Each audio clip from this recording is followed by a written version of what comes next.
jadi anggota partai politik yang dibuktikan dengan surat keterangan dari pengurus partai politik yang bersangkutan berdomisili dalam wilayah kerja PPK, PPS, KPPS, PPLN, dan PPSLN, mampu secara rohani, jasmani, dan rohani, berpendidikan panggilan dasar harus sederajat untuk PPK, PPS, dan PPLN, dan tidak pernah dipidana penjara berdasarkan putusan pengadilan telah oleh kekuatan hukum tetap karena melakukan tindak pidana diancam dengan pidana penjara 5 tahun atau lebih.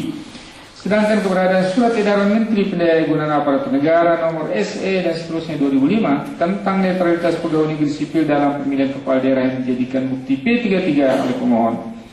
Dalam salah satu poinnya hanya menyatakan bagi PNS yang bukan calon kepala daerah atau wakil kepala daerah dilarang menjadi anggota panitia pemilihan kecamatan, panitia pemungutan suara, dan kelompok penggarung suara, kecuali di daerah pemilihan tersebut tidak ada tokoh masyarakat yang independen sebagai dimaksud dalam peraturan pemerintah nomor 6 tahun 2005 atas penunjukan KPUD dengan persetujuan kepala daerah. Surat edaran tersebut hanya mengikat PNS yang bersangkutan, tidak kepada penyelenggara pilkada. Selain itu, pemohon tidak membuktikan lebih lanjut keberlakuan dan tindak lanjut dari surat edaran Menteri Pendayagunaan Aparatur Negara tersebut.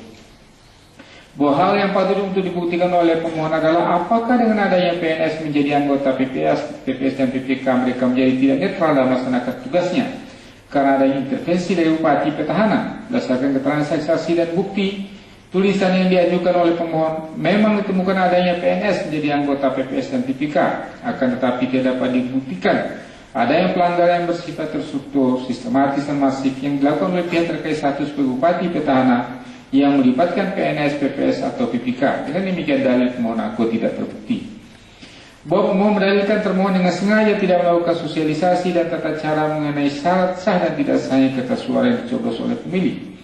Termohon dalam jawabannya membantah dalil pemohon aku dengan mengungkapkan bahwa baik secara langsung maupun melalui PPK dan PPS, termohon telah beberapa kali melakukan sosialisasi terkait dengan pelaksanaan pemilu kada Aceh Barat, baik melalui forum pertemuan maupun sosialisasi melalui spanduk, baliho, billboard, brosur, dan sosialisasi melalui media massa. Mahkamah menilai dalil pemohon aku tidak menunjukkan ada signifikansi dengan hasil perolehan suara masing-masing pasangan calon dan tidak menunjukkan pelanggaran yang bersifat terstruktur dan masif sehingga tidak beralasan hukum. Bahwa pemohon mendalilkan pihak terkait satu melakukan intimidasi dengan merusak kendaraan operasional tim sukses pasangan calon nomor urut 13 dan adanya politik uang yang dilakukan oleh pihak terkait 1 dan pihak terkait 2. Pihak terkait 1 dalam keterangannya membantah dalil pemohon aku, demikian juga pihak terkait 2 membantah dalil pemohon aku dengan menyatakan pihak terkait 2 tidak pernah melakukan politik uang selama dalam pilkada Kabupaten Aceh Barat. Pemohon salah paham karena uang diserahkan oleh tim sukses pihak terkait 2 yang melibatkannya Umar, M. Nasir, dan Alatif adalah untuk para saksi sebanyak 13 orang masing-masing dapat Rp50.000. Mahkamah